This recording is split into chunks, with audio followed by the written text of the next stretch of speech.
Hi, everybody. It is Avalon. So, I want to weigh in again on the safe place to use facilities that Canada uses. There are some cities in the United States that use them, where a person can come in, an addict can come in and exchange any dirty needles for clean ones.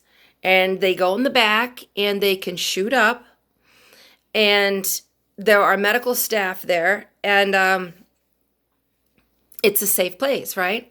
So you have these business owners in the area and homeowners that are like, oh, we don't want addicts.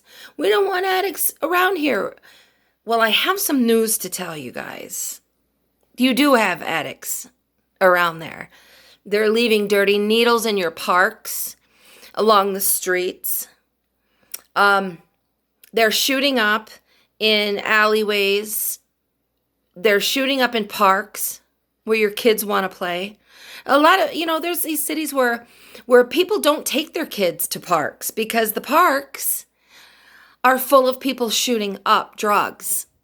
And so if these people, business owners and stuff, would really just think about it, these addicts go into a secure facility. They get rid of their dirty needles. They get clean ones, so they're not out there spreading Hep C and AIDS and everything else. They're able to go in the back. They're able to use their drugs.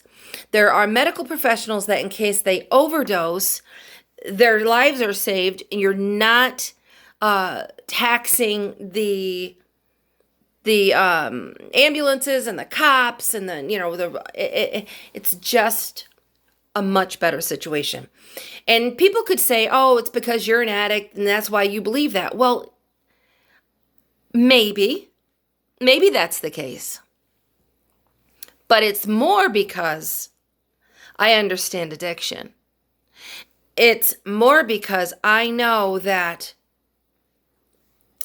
I left my needles, I threw them out the window. Okay? And I shot up with any kind of water I could find. Dirty water from the ground, toilet water, anything. And that spreads diseases, which I did spread disease. I got Hep C and shared dirty needles with people who didn't have a needle because I understood what it was like to have drugs and not have a needle. That was devastation. That was like the worst situation to be in. I got drugs and I cannot shoot them because I don't have a needle. It'd be like a smoker jonesing for a cigarette and not having a way to light it. Yeah, that's basically what it is. And so you are jonesing so fucking bad for that cigarette, but there is no fire to be had. So you do what you have to do to get fire. And that's what people like me did and do. And then people like me share these needles with these people and spread disease. So these safe houses, they take care of all that. They take care of the needles, or your kids aren't going to find them on the street, or you're not going to step on them, or whatever. You're not going to be seeing these addicts. They're going to go straight in, they're going to use, and they're going to leave. They're not going to be robbing your house. They're not going to be, the way that this country, the United States is where I live, handles addiction is shameful. We send people to jail for addiction crimes, for crimes that people commit for trying to not be sick. My son spent 10 years in jail for stealing a friend of his television so he could get high. And now he's ruined. He's completely spent his whole 20s in jail. He's out now and he's using, and we have no contact. But was that the right thing to do, to send this young guy? He was still a teenager. He was 18, to jail until he was 29. And now he's just, he's jail mentality, worse than what he was when he went in. And, he's out there on a meth run. He has been since day one of leaving prison. And so I don't believe that sending someone to jail for a drug problem, or even forcing them to go to rehab,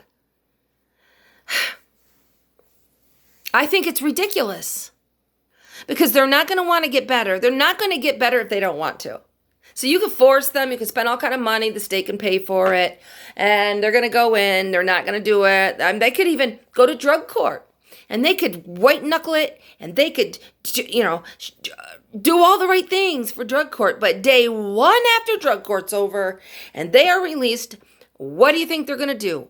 Because their drug addiction was not dealt with.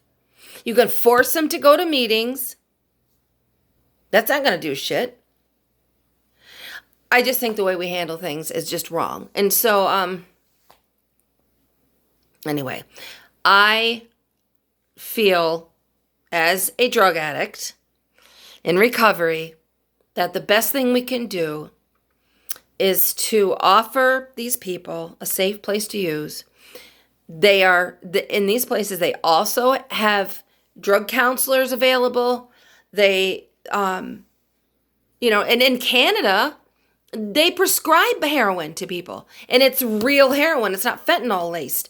It's real heroin given out by prescription. And these people get their scripts filled, and they have jobs, and they do good in their lives because they're not out there stealing for their high. They're not out there committing crimes. Their drug, their prescription is given to them, and it's just like Suboxone. It's just like getting a script of Suboxone.